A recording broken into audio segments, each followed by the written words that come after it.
Hello everyone, welcome back to VinVout. In today's video, I'll show you how to set up an ESP32 board on the Arduino IDE.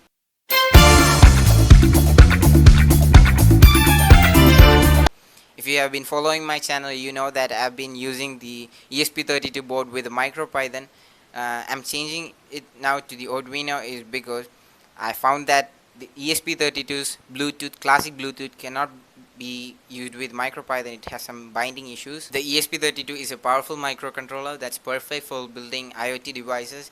And if you are new to the ESP32, one of the first things that you will need to start with is an Arduino IDE. I'll walk you through the process step by step.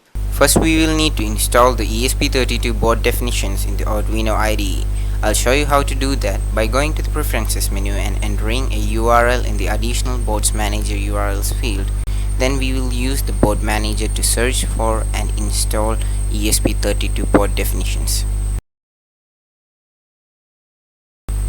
Next, we will need to select the correct board in the Arduino IDE. Mine is DoIt ESP32 DevKit V1. Going to the Tools menu and selecting the board and port from the drop-down menus. Next, we will test the setup by uploading a simple program to the ESP32. We will use the blink example program, which will blink an LED on the ESP32 board.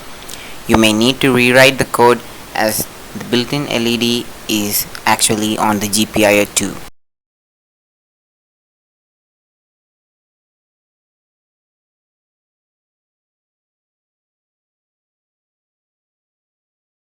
When I first uploaded the program, it didn't work right away.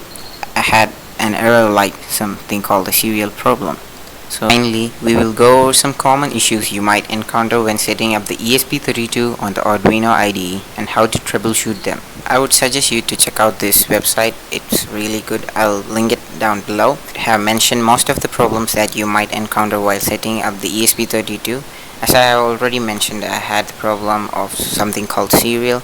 It also states how to troubleshoot it. You just need to give these two commands: sudo apt install python 3 pip and pip3 install pyserial. It is better to use this URL in the additional boards manager because another one I tried had some problems, so it's better to use this one. Thanks for watching, and don't forget to subscribe to my channel for more tutorials and projects using ESP32 and other microcontrollers. If you want to learn more about MicroPython and ESP32, you can go check out my playlist right here or here.